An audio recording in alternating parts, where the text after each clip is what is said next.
Pembunuhan Teti ASN mantan dirut RSUD yang ditemukan tewas terbakar di Batam terkuak, pelaku kabur pakai rambut palsu. Ahmad Yuda, pelaku pembunuhan sadis terhadap TRH 60, wanita warga Kelurahan Buliang, Batuaji, Batam, Kepulauan Riau Kepri akhirnya tertangkap, Sabtu tanggal 12 November tahun 2023, malam tadi. Ahmad Yuda ditangkap di Terminal Bus di Pekanbaru, Riau, saat hendak melarikan diri ke Medan, Sumut. Sebelumnya untuk mengelabui polisi, Yuda sempat ke Jakarta, dan dari Jakarta ia terbang ke Pekanbaru. Bahkan agar pihak kepolisian tidak dapat mengenali dirinya, pelaku memakai rambut palsu. Yuda tiba di Batam sekitar pukul 10.30 waktu Indonesia Barat, Minggu tanggal 12 November tahun 2023, dan langsung dibawa ke RS Harapan Bunda untuk mendapatkan perawatan medis, karena ditembak aparat akibat berusaha kabur. Alhamdulillah tim Jatanran Polresta Barelang dan unit Reskrim Polsek Batuaji bertindak cepat dan tidak perlu waktu lama pelaku pembunuhan sadis di Batuaji langsung berhasil diungkap, kata Wakapolsek Batuaji AKP Herman Kelly yang dihubungi, Minggu tanggal 12 November tahun 2023.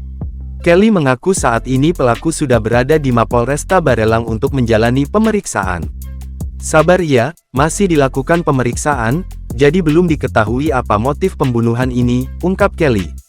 Disinggung apakah pelaku itu adalah suami korban, Kelly mengaku belum bisa memastikannya karena penyidik Satreskrim Polresta Barelang baru akan memeriksanya. Secepatnya nanti diinfokan, papar Kelly.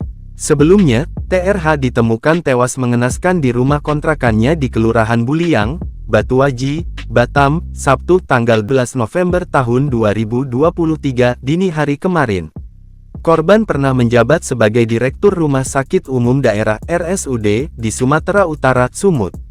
Bahkan korban masih berstatus aparatur sipil negara ASN di pemerintah Provinsi Pemprov Sumut dan berdinas di Dinas Kesehatan Sumut. Polisi menduga korban tewas karena luka benda tumpul di kepala. Saat ditemukan, kondisi kepala korban terbungkus kantong sampah berwarna hitam. Bagian dalam kantong sampah tersebut berlumuran darah. Korban kemudian dievakuasi ke RS Bayangkara Polda Kepri. Polisi mengamankan sejumlah barang bukti BB, diantaranya satu unit ponsel Android yang diduga milik korban dalam kondisi hangus terbakar. Kemudian 7 unit tabung gas LPG 3 kg yang mengelilingi tubuh korban di dalam kamar tersebut, 8 botol berisikan bahan akar minyak BBM, jenis Partalite yang juga mengelilingi tubuh korban. Polisi juga menemukan kain serta pakaian dan kayu kering yang dirangkai saling terhubung sejauh lebih kurang 5 meter dari tubuh korban.